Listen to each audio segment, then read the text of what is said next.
Hello, and welcome to Radio PHALANX, an occasional podcast from PHALANX, the war and hobby board game publisher. My name's James, and today we're going to be doing a deep dive into the role of the US Marine Corps in the Vietnam War. Why, you say? Because we at PHALANX will launch on the 25th of January a crowdfunding campaign for our new game, Purple Haze. Purple Haze is a highly immersive story creation game for 1 to 6 players that drops you into the heart of darkness, Vietnam, 1967. You lead a squad of US Marines through the dense jungles, flooded rice paddy fields, and straw-thatched villages of this war-torn country. It's a narrative-heavy game where your decisions determine the story. It also involves tactical combat and has campaign and RPG-style elements. Now, because we at PHALANX like to consider ourselves an innovative bunch, we've been thinking what we could do to provide a bit more context and background around the settings of our games, both for buyers and prospective buyers and players. And we think a podcast series featuring interviews with the historians, academics, developers and designers linked to the games we are releasing could be really interesting in this regard. So we're beginning that today, and I think we've set the bar incredibly high for ourselves, as in this podcast we feature an interview with Dr Erik Villard. Dr Villard is a historian for the US Army and a specialist on the Vietnam War, in particular the 1968 Tet Offensive. He's also the author of Staying the Course, US Army Operations 1967-68, and was a consultant to Ken Burns on his magnificent series on the Vietnam War on PBS. He's also set up the Vietnam War History Org, which is a non-for-profit group that helps to connect veterans of the war and their families from both sides. Now, this is a fairly long interview, but when you listen to it, you'll see why. Dr. Villard is a fascinating speaker with incredible knowledge about the subject matter. And in the interview, we cover a very wide range of topics, including a bird's eye view on the role of the USMC in Vietnam, the relationship between the Marines and other free world forces, the day-to-day life of your standard Marine in the early war, the specific role of the Marines during Hue and Tet, and at the end, the importance of keeping the memory alive of what the combatants in the Vietnam War went through. So, please listen to it, please enjoy it. Enough of me talking, over to Dr. Villard. Dr. Villard, welcome and thank you for joining us. Thank you. Appreciate being here and always looking forward to talking about the Vietnam War. Great. Well, it's great that you can join us. So you're here in relation to the launch of our new game, Purple Haze. And Purple Haze follows the life and battles and the stories of survival of a squad of US Marines during the Vietnam War. So I'd like to begin by asking you if you can provide a bird's eye view of how prominent the role was of the USMC in Vietnam. And I'm talking about the kind of overall numbers involved and the overall course of the conflict and the role the UMC played in that. Sure. The United States Marine Corps had an early prominent role because it was in March of 1965. The first combat troops to land, U.S. combat troops to land in Vietnam were Marines. They landed there specifically to protect one of the big airfields at Da Nang as the escalation got underway. So the Marines were there right at the beginning. And by 1968, when we get to the period around the Tet Offensive, the U.S. Marine Corps reached a maximum strength of around 80 to 85,000. And troops is a fair term to use. Never say soldiers when you're talking about Marines. These are Marines. So 80 to 85,000 Marines in South Vietnam at the peak, and that's out of a U.S. strength figure of around 540,000. So the Marine Corps was not the largest slice. That would be the Army, but the U.S. Marine Corps had a major role in the northern part of the country. The South Vietnam is divided into 4 military districts. These are South Vietnamese military districts. So when you hear the term I Corps, that's one of those. And this is sort of Marine land. These are the 5 northernmost provinces of South Vietnam. And this, from the earliest days, was where the Marines did most of their work, where most of them were stationed.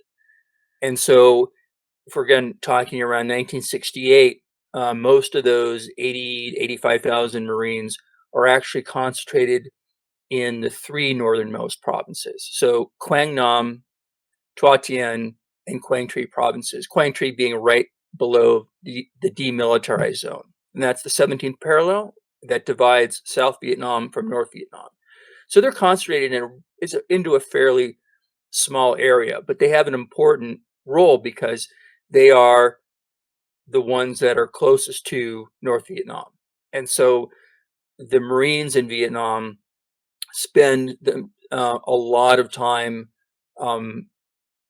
repelling either incursions from North Vietnam or fighting major North Vietnamese army units, which are coming across the border either from North Vietnam or from Laos.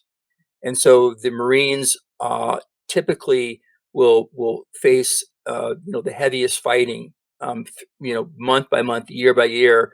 The heaviest fighting tends to be concentrated in I Corps. And so places like Quang Tri Province, it's rarely quiet. And so they have a very important role in making sure that the North Vietnamese don't invade South Vietnam and simply roll over the country. Now, in terms of the Marine forces, again, this is around 1968. It's really built around two divisions. The 1st Marine Division, which is stationed at Da Nang in Quang Nam Province, so in the middle of I Corps, and the 3rd Marine Division, which is up in Quang Tri Province by the DMZ. Then there's other units. There's 1st Marine Air Wing, so they have a lot of helicopters and attack aircraft. They have logistical people. They have some Marines who serve as advisors to the South Vietnamese, and they have other Marines who actually work in the villages and hamlets alongside South Vietnamese local units. This is a combined action program. But the bulk of the Marine fighting forces are around 40 infantry battalions. And these are the ones that are doing, the heaviest lifting in terms of both fighting regular North Vietnamese units, which are just as well equipped and trained as they are, but also Viet Cong guerrillas. This in a village level counterinsurgency conflict. So, depending on where you are as a Marine, you either might be facing a very conventional type of war or a very guerrilla style operation, just depended where you were in I Corps. And why were the Marines selected for that very difficult job in the north part of the South Vietnam? The decision really came down to the fact that the Marines, one of the things the Marines are very well trained and equipped to do is do these landing operations, right? Is to go into places that don't have, nicely built up port facilities to receive them. They can go over the beach. And so when the tension is escalating in early 1965 between the United States and North Vietnam, these Marine troops are landed at Da Nang across the beach in order to protect the airfield, because there are U.S. aircraft, which are a prime target. And so that was the initial decision: is Marines can get in there in a way that it's harder for the Army. So the Marines establish a foothold there in 65, and as the buildup continues, it just seems to make sense to concentrate the Marines in one area, or most of them. And so that is why they end up being an I Corps. There have been, some people who've raised the question, given that the Marines are an amphibious type of force, they work very closely with the Navy. Again, they often do amphibious operations. Maybe it would have made more sense to put them down in the very southern part of South Vietnam. That's the Mekong Delta. However, the fact is that the South Vietnamese did not want to have a large U.S. military presence in the Mekong Delta because it's very populated. There's not a lot of space. That's where most of the rice is grown, and they just didn't want a big U.S. presence. So those two reasons, not wanting them to put in the Mekong Delta and needing to protect these air bases, meant that they ended up staying in I Corps. There were some U.S. Marine advisors who were stationed elsewhere in the country, but again, the bulk of them took up this role. And by 1967, again, the 3rd Marine Division was particularly hard pressed because they were also responsible for building and maintaining this barrier system across the DMZ, strong point obstacle system being part of it, basically a series of fortified bases from which they could operate and repel North Vietnamese thrusts. And this was a system that stretched right across the southern part of the demilitarized zone. And when you hear of places like Khe Sanh, that is part of this system. It's part of this forward-leaning base system to prevent the North Vietnamese from simply flitting across the border. That also means that it puts them in very close range to some of the best North Vietnamese units, which are very well supplied, and even North Vietnamese artillery, for example, across the border.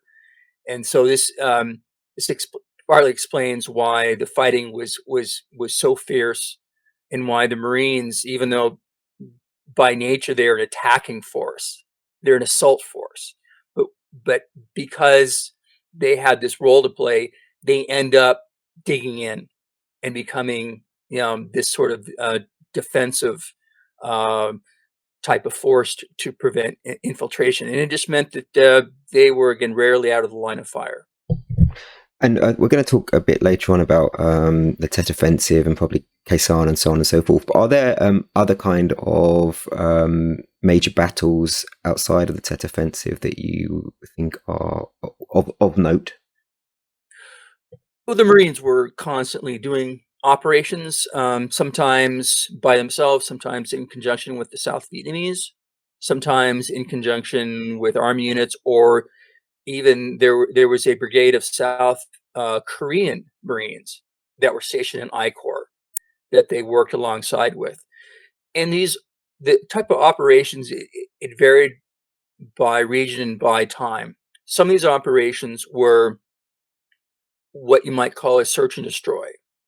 And a search and destroy operation, in its simplest term, is an offensive operation where you go out into the countryside looking to engage an enemy unit or find his base areas, and then destroy the enemy soldiers you find or the enemy supplies that you discover. It's not kill everything that moves. It's not a free fire zone. It is designed to, again, go after supplies and enemy troops. But then there's other type of operations where they, like these Golden Fleece operations, where they would go into a district to protect the rice harvest. So their mission was simply to keep the enemy out of a particular area while the villagers collected rice, because rice was, such a staple of not only the diet but of money. I mean, the Viet Cong used rice not only to support their own soldiers and the North Vietnamese, but also as a means of taxation. So if you prevent the enemy from getting the rice, you keep his soldiers hungry and you drain his coffers. So that was another type of operation. Sometimes they would do what they would call reconnaissance in force. That was the type of operation where you kind of went out looking for trouble. You weren't really sure that there was something out there, although you had some intelligence. There might be something there, but you're going out there looking for a fight, and checking on an area maybe that you hadn't looked at for a long time. And then there's other operations where the Marines would do cordon search, for example. They would form a protective ring around a hamlet, and then South Vietnamese troops would go in and then search the village for Viet Cong agents, while they would also provide medical aid and entertainment and other things. So the Marines are simply providing a protective barrier around a hamlet, while the South Vietnamese look for the enemy agents. So there's a whole variety of operations that they might be involved in. It just depended on the time and circumstance. Okay, so we've talked about sort of 67, 68. When were they being drawn down, and with Vietnamization, how long did the Marines stay there for the whole course, or where were they towards the end? Not quite. Although technically speaking, one of the final units to leave was in fact the U.S. Marine Embassy Guards. But as far as the major Marine units, they began leaving in the late summer, autumn of 1969. So the 3rd Marine Division was actually one of the first units to start pulling out. And so that begins in late summer, early autumn of 1969 and continues through 1971. So by, middle of 1971, basically all the Marine units, apart from a few advisors and some embassy guards, have left the country. And as they pull out, they hand over their responsibilities generally to South Vietnamese units. So, for example, like those strong point obstacle forts that I mentioned along the DMZ, they turn those over to the South Vietnamese. They turn over their airfields and their bases. In some cases, those airfields and bases may be too large for the South Vietnamese, so the South Vietnamese, close some of them down. But it is a process that takes around 2 years, 2.5 years. And at every step of the way, they are trying to make sure that when they leave, that the enemy simply doesn't come back in. They want to do this as a smooth handover process. You've talked there just about them dealing with the ARVN.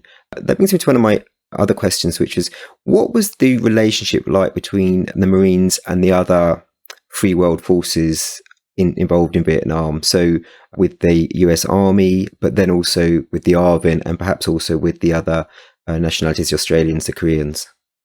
So in the command structure that the United States had at the time, the Military Assistance Command Vietnam, or MACV, was the joint U.S. headquarters that controlled all U.S. military forces in South Vietnam.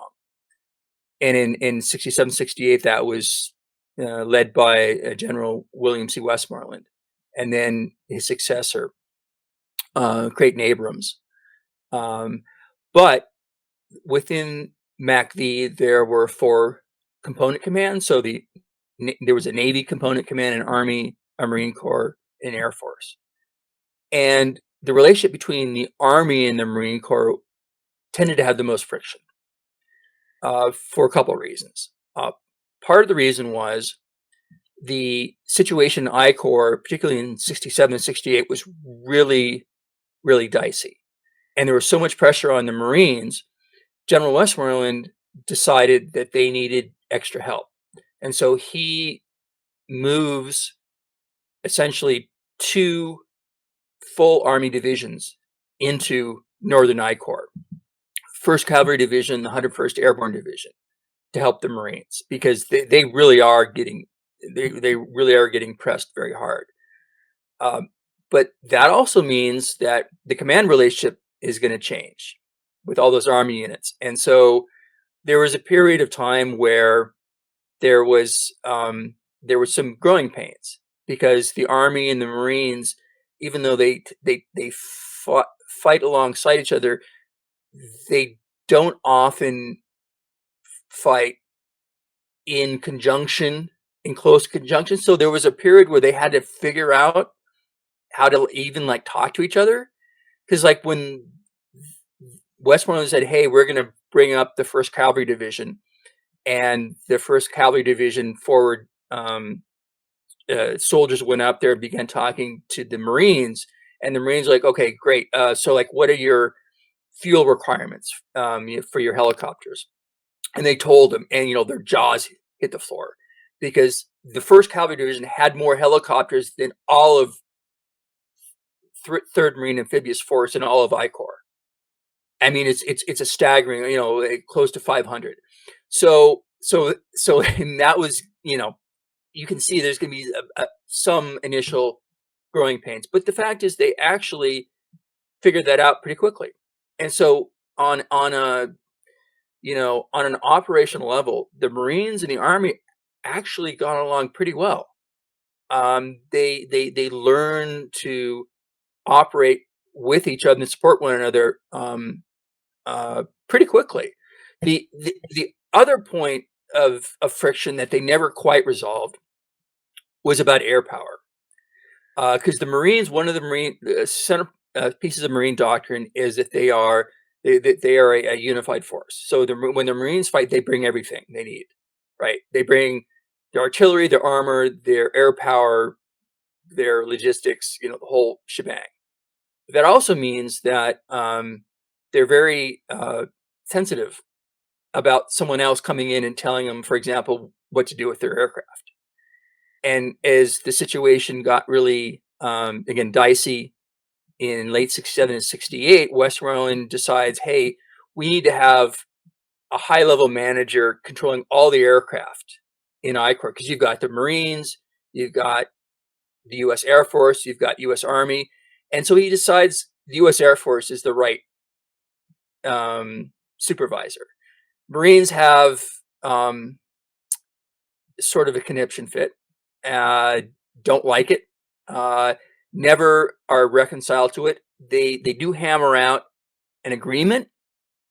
So technically speaking, the Marines are under the direction of the Air Force, but they're never fully happy about it. But again, the fact is that at the end of the day, the Marines were able to work with the other service branches effectively. I mean, there was a lot of sniping at the higher levels. Senior commanders, would be grumbling, but really on the ground, they made it work.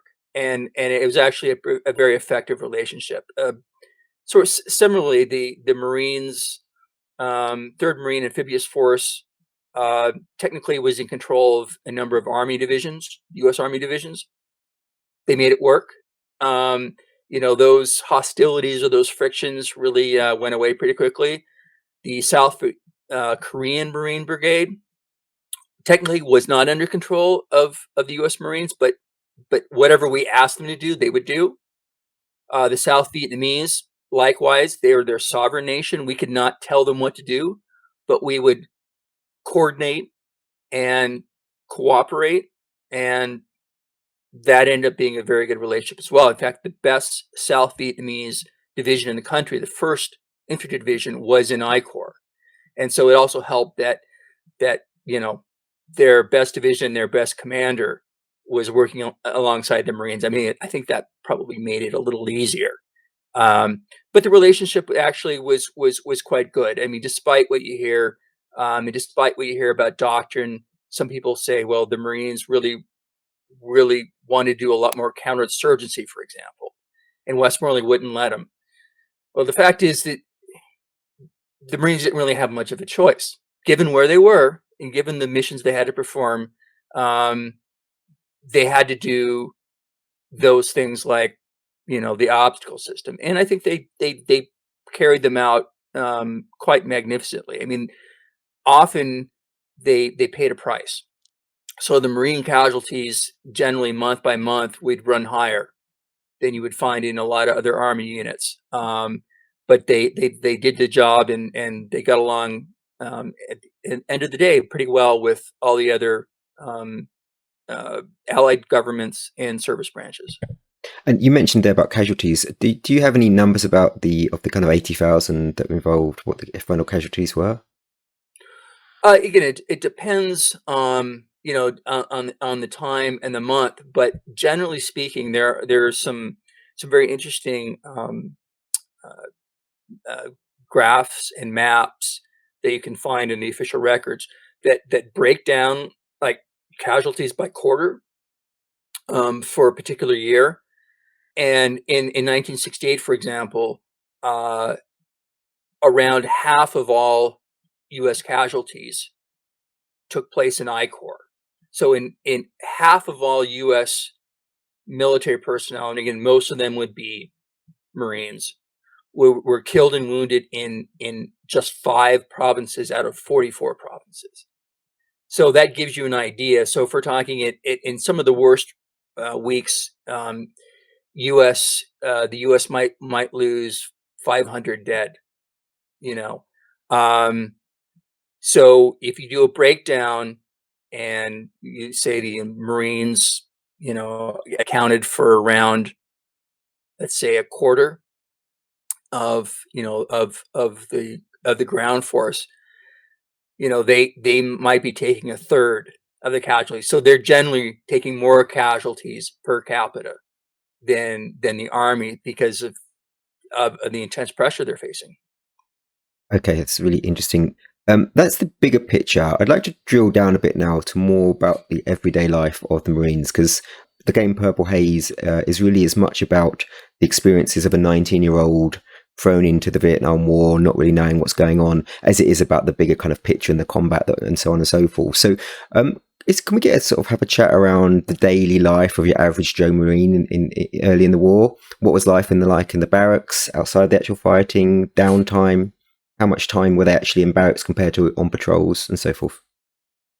Yeah. So if we're going to take as our example of an average Marine as a Marine rifleman, a Marine rifleman who's serving in an infantry unit, technically their military occupational specialty, their MOS designator is 311.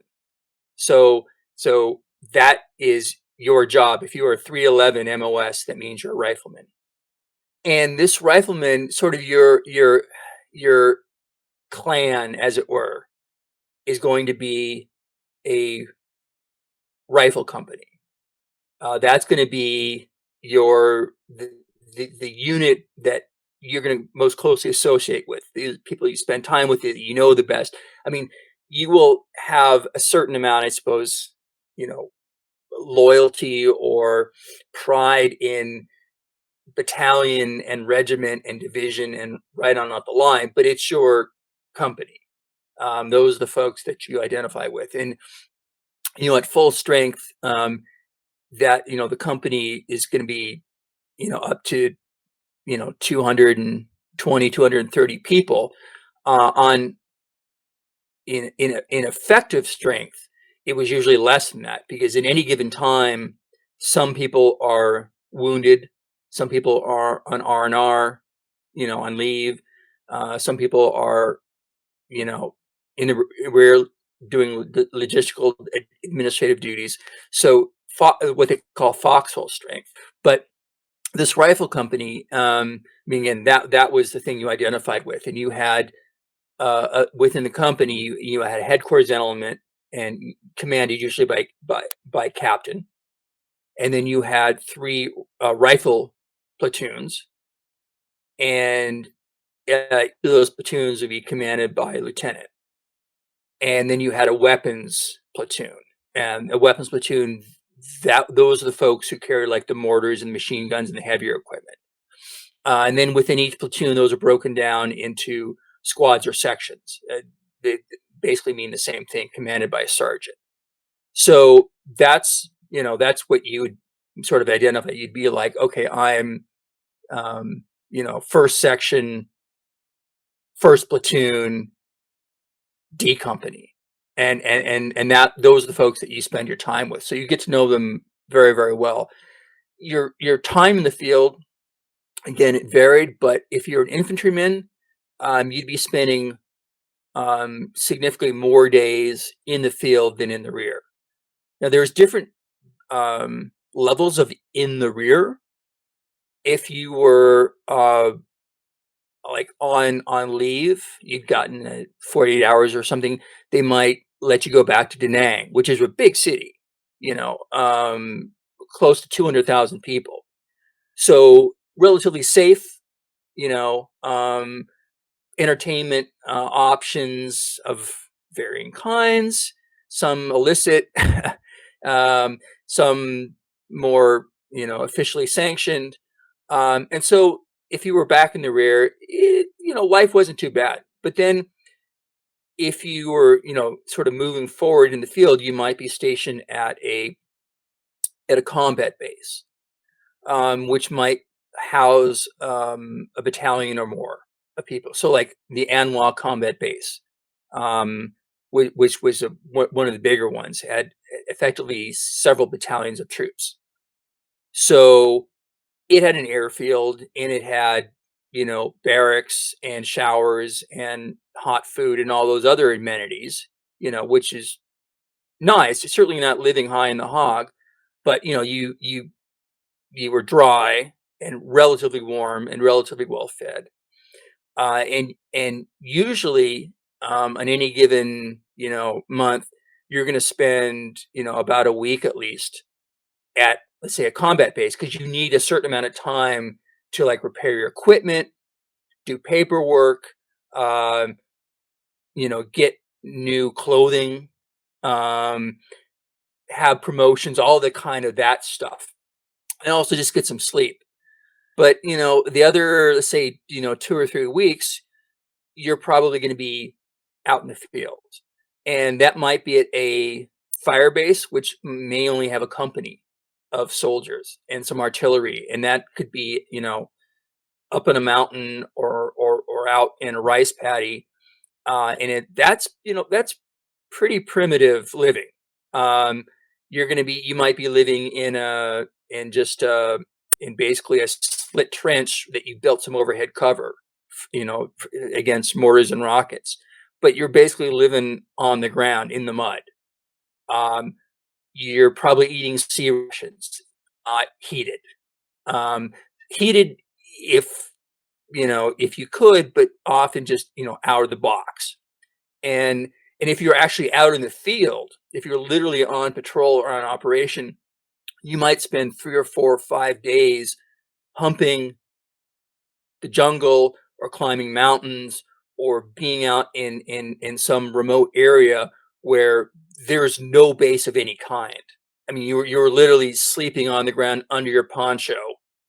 Um, you're probably getting maybe 3 or 4 hours of sleep a night if you're lucky, because between having to pull guard duty and with all the different alarms that might be going off, and the fact that the Viet Cong and North Vietnamese tended to prefer attacking right around 1 or 2 in the morning, um, you're not going to be getting a lot of sleep.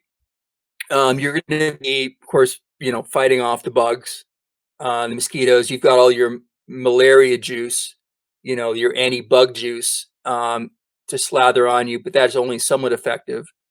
You have to make sure to take your malaria pills, because if you get infected, you can get very sick. But the malaria pills give you really, really weird dreams. So there's the downside of that. It's sort of, you just hallucinate. Not exactly pleasant. You have to check yourself for things like leeches, because if you're walking through, a creek, get out the other side, you got to make sure that you don't have a bunch of, travelers that have attached themselves to you.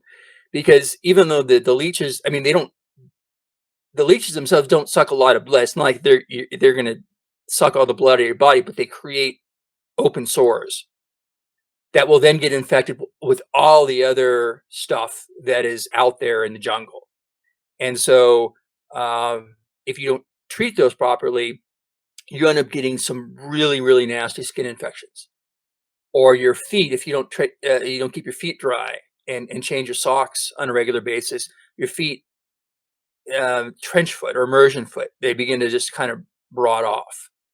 So a lot of the time you're spending out in the field, you're doing an operation patrol or whatever, you're trying to keep your body functioning, making sure you have enough water, because next to ammunition, water is the most important thing, right? Making sure, again, you're checking yourselves for these, you know, small injuries that could become something worse. Trying to get enough sleep, trying to stay vigilant, trying to maintain discipline, because if you get lax and start like smoking cigarettes when you shouldn't be, that's going to give the enemy a tip off.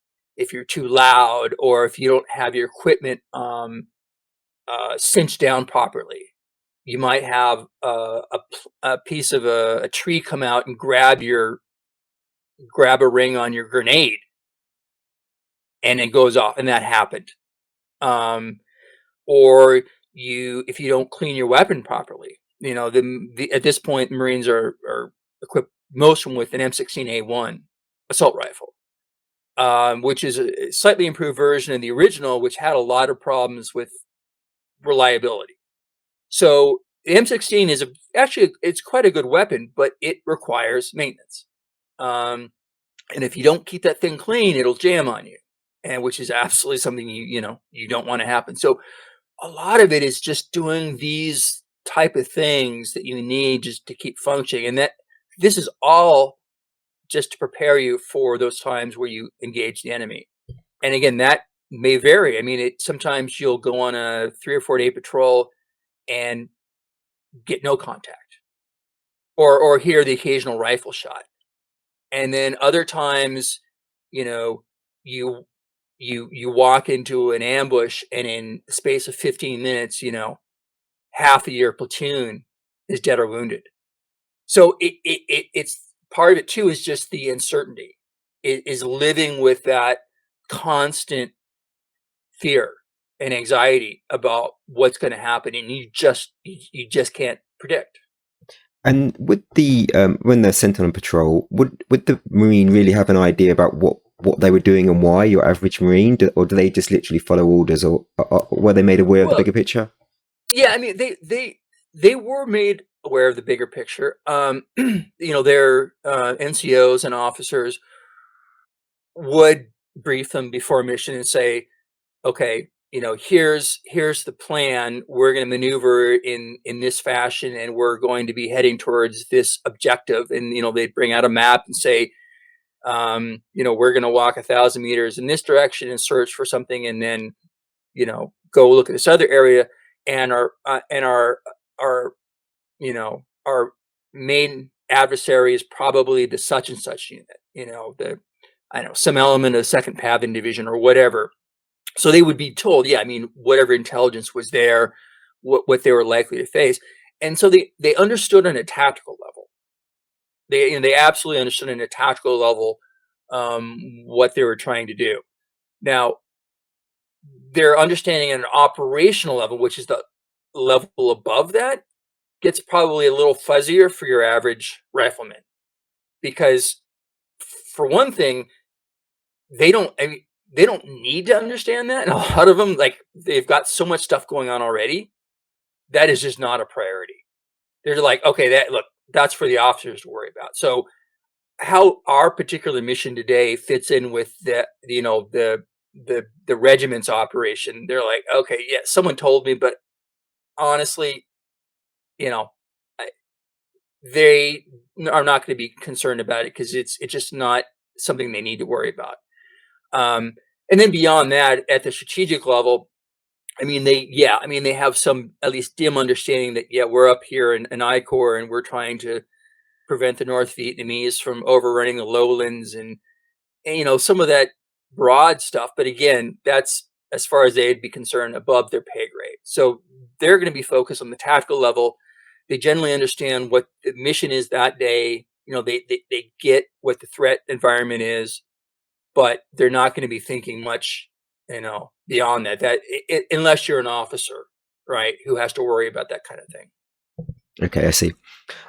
So moving on, our game, Purple Haze, the last mission is actually set around the Tet Offensive. So I'd like to spend a bit of time talking with you about your area of specialization, the Tet Offensive, and the Marines' role in that. Right. So in short, the buildup is this. The North Vietnamese, who again are directing the war in the South. The Viet Cong are the southern-born insurgents who are fighting alongside North Vietnamese soldiers who have come down from the north. So the two of them are fighting side by side under the control, essentially, of the leaders in Hanoi. And in spring of '67, the leaders in Hanoi decide that they're going to embark on this this new phase of the war they call General Offensive, General Uprising, where it's going to be an all-out attack designed to basically cripple and paralyze the South Vietnamese government. And up to that point, the communists had been fighting kind of more of a protracted war, fighting for time, kind of seeing what the Americans were going to do. Now they're going to go put the pedal to the metal, and try to achieve this victory in a short amount of time. So that's the plan. And they decide this is going to happen around the Tet holiday of 1968. Now, the Vietnamese use the lunar calendar to for the yearly schedule. So in the West, it's a solar calendar, so it's always New Year's is always 1 January. But a lunar calendar, the date varies from year to year. And in 68, the lunar New Year is going to take place really at the end of January. That's my Shih Tzu advisors pitching in. So this is going to be a nationwide all-out offensive, and in I-Corps, it's going to mean that there's going to be North Vietnamese and Viet Cong troops attacking the major cities. So these would be the cities of Da Nang, Hue, Quang Tri City, all the other major capitals. Now, in the lead up to this, the Marines and MACV only get sort of partial understanding of what's coming. They get warning signs. They think there's something going to be happening in I-Corps and some other places, but they don't get a full picture. So when this thing unleashes on 31 January 1968, it comes as a surprise, certainly to most of these Marine grunts, again, who are not paying attention to the bigger picture. So this is like all of a sudden, hell is breaking loose. And what this means is the Marines find themselves really for the first time in the war doing urban fighting, because now the enemy have gotten into cities in places like Da Nang and Hue particularly. They've actually gotten into these big, dense urban centers, and the Marines now are going to have to go in and root them out. Up to this point, the Marines had really, done all their work fighting in the countryside. They'd been in the mountains, in remote areas where there's relatively few people and they could use their firepower. Now, all of a sudden, they are in these densely packed cities where there's still a lot of civilians around, and with a deeply entrenched enemy. And so it becomes this different fighting environment overnight. And so the Marines, particularly in the city of Hue, find some of their toughest fighting of the entire war, and kind of have to learn on the job. They have to learn lessons that I suppose their Marine predecessors, learned back in World War II, place like Okinawa, but had kind of forgotten. So in places like Hue, the Marines who are often fighting at maybe 60-70% of their authorized strength, exhausted, don't have a full picture of what's going on, and they're having to figure out how to get rid of these North Vietnamese troops without annihilating the entire city and killing civilians. So they're learning things like how to use CS gas or Ayrton gas. So you throw those into a building and you flush out the troops because that's like tear gas, and the enemy has to retreat. Or you figure out, okay, it's suicide to go charging in the front door. So so then you take what they call a law. It's anti-tank rocket, a shoulder-fired anti-tank rocket, and you blow a hole in the sidewall, and then you come in from the other direction. You learn to use tanks to support your troops, because the front of a tank is really heavily armored.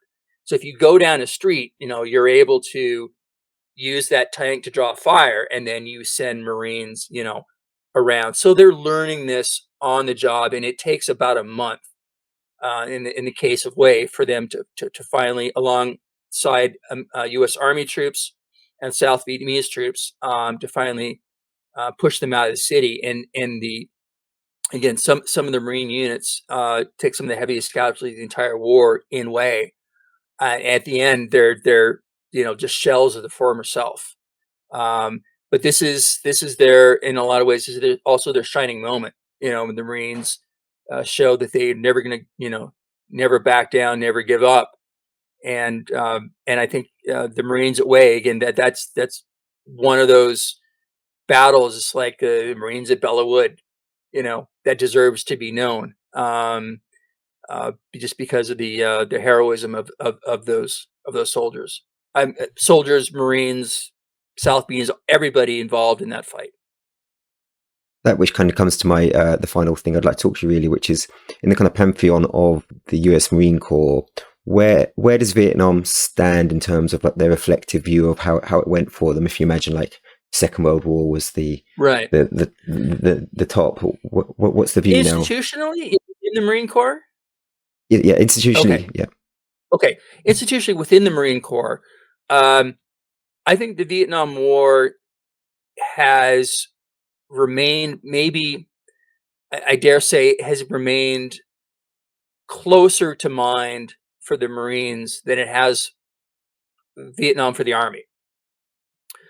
This is partly because the Marines, institutionally, they're a relatively small force, and they've always done a very good job of documenting their, operations, commemorating their service, learning the lessons. They're very meticulous about that, and so the Marines, since Vietnam, have constantly gone back to Vietnam to recapture, relearn those lessons. So I can attest that the Battle of Hue, is still being studied today by the U.S. Marine Corps as an example of urban operations. And so before, let's say, Fallujah, first or second Battle of Fallujah in Iraq, they are looking at Hue. They're getting those lessons. So I think they've always, been focused on the Vietnam War in that way. They've also, I suppose, they've looked at Vietnam in other examples like the Battle of Quai Son, right, where about 6,000 Marines and some South Vietnamese troops were essentially surrounded by North Vietnamese troops and besieged for several months. The Marine Corps institutionally, again, is an offensive force. It's an attacking force, and has never been happy with being, plunked down in a defensive position. So they would look at Quai Son as an example of, this is kind of what the Army told us to do. We're not really happy with this. We would prefer to be more mobile, but again, taking a lot of pride in the fact that they held the position. The Marines are going to, accomplish the goal no matter what. So I think institutionally, the Marines have always, paid attention to Vietnam and always taken a lot of pride from it.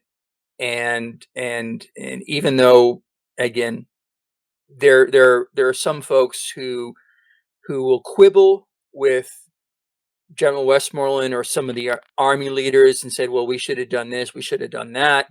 The fact is that the Marine Corps, really, had a role to play because of where they were, and they performed it quite well. And I think there's a tremendous amount of pride, certainly within the Marines who served and the Marines who serve now. Go back and look at those Vietnam veterans, with tremendous respect. And so I think that is an enduring.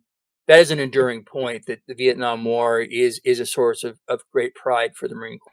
Thank you, and that comes on to my the very final question, really, which is the veterans now, and you've obviously set up the Vietnam War History Org group. They're a massive swathe of men and women, but broadly, what's been the legacy for them? Well, it's a complicated legacy. Part of the reason I established the group back in 2014 was because I felt that the Vietnam veteran community had not been well served. And I think we know as a society that a lot of Vietnam veterans were not well received when they returned home, either, ignored or in some cases, met with hostility. And as a nation, didn't really embrace them until probably in the 1980s.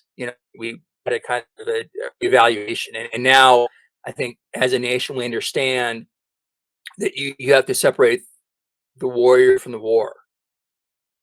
These people were simply doing what they'd been asked to do, and so I think that has come around. But I still think that there was a lot of questions that Vietnam veterans had that weren't being answered. So that's part of the reason I started the group is to help provide those some answers and have them talk to each other and have them talk from generations. Because I can't tell you how many, sons and daughters, will come in and say, "Hey, my dad served and he's never said anything about it."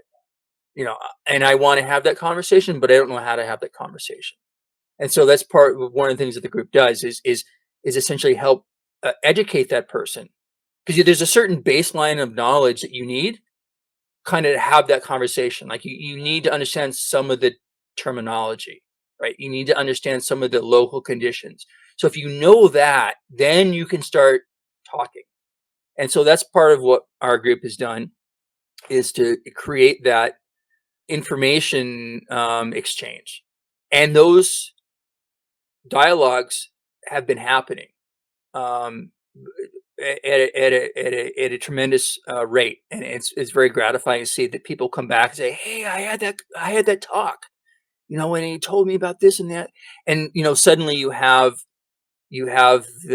these families that are kind of coming together, or maybe the person died in Vietnam, and this has happened too. Person shows up in the group simply with a photo of their dad or their uncle and say, "This is all I know." And so we'll look at the photo, and from the clues in the photo, we'll usually be able to figure out what unit and where and everything else, and then come up with information. And so I think that's what we're trying to do, and what I do professionally as a Vietnam War historian. What I find most gratifying is helping provide those answers, which I think so many veterans still have. And if you give them that information and you hear their stories, I think for a lot of them it can be a really healing process, and I think that's just so important, because we're losing them. We're losing them at an accelerating rate. This generation is beginning to pass from the scene, and so we really can't wait. We have to capture this for future generations, and so the game.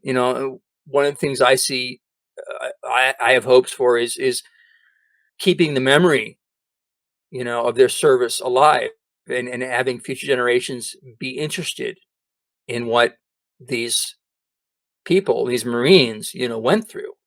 And it's just simply a different way of having that educational experience. And so we just don't forget what they did. Dr. Erik Villard, thank you very much for your time. It's a fascinating discussion. Thank you.